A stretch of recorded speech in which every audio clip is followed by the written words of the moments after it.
नमस्कार, म दीपक रेग्मी बुटवल ओम माथागढी डेन्टल क्लिनिकबाट हजुरहरूलाई मैले आज दाँत मुख र गिजालाई स्वस्थ राख्न आवश्यक 5 महत्त्वपूर्ण कार्यहरू के हुन् यसको बारेमा सानो जानकारी दिनु गइरहेको छु। सर्वप्रथम दिनमा 2 पटक ब्रस गर्ने बानी बसालौँ।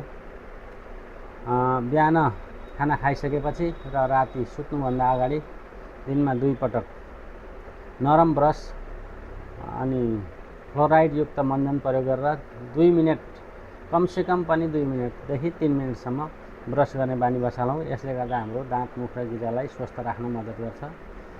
नम्बर 2, हामीले दाँत ब्रस गरेर मात्रै हुँदैन, ब्रस गरेर पनि हाम्रा दाँतहरूको 2 दाँतको बिचमा ग्यापहरूमा खानाहरू अड्केको हुन्छ। त्यसलाई हटाउनलाई डेन्टल फ्लस तथा इन्टरडेन्टल ब्रसको प्रयोग गरेर 2 दाँतको बिचमा अड्केको खानाहरू तथा फोहोरहरूलाई हटाउन मद्दत गर्छ। त्यसैले गर्दा डेन्टल फ्लस तथा इन्टरडेन्टल ब्रस प्रयोग गरौँ। गुलियो खानेकुरा तथा पेय पदार्थहरू, कोल्ड ड्रिङ्क्सहरू सकेसम्म नखाउँ। खानै पर्यो भने पनि कम खाउँ, किनभने यसले गर्दाखेरिमा दाँतलाई असर गर्नलाई यसले दाँत किराले खान तथा दाँतमा समस्या हुनलाई यो गुलियो चिजहरूले महत्त्वपूर्ण भूमिका खेलेको हुँदाखेरि सकेसम्म यसलाई कम प्रयोग गरौँ भन्न चाहन्छु।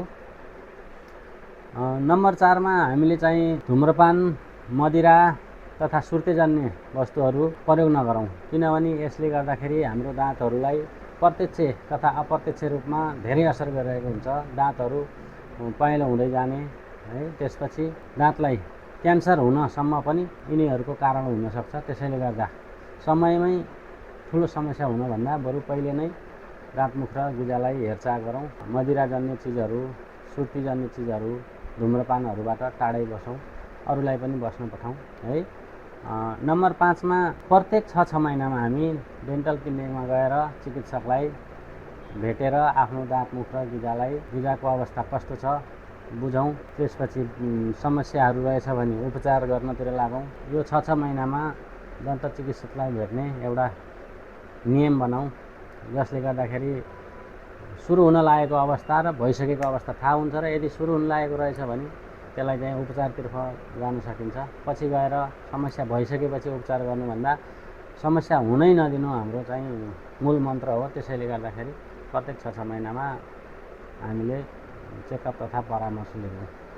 यी 5 कुराहरूलाई ध्यान गऱ्यौँ भने हजुरहरूलाई यो टिप्स राखेको छु। कस्तो लाग्यो हजुरहरूले मलाई सल्लाह सुझाव र कमेन्ट दिनुहोला। हजुरहरूको कमेन्टले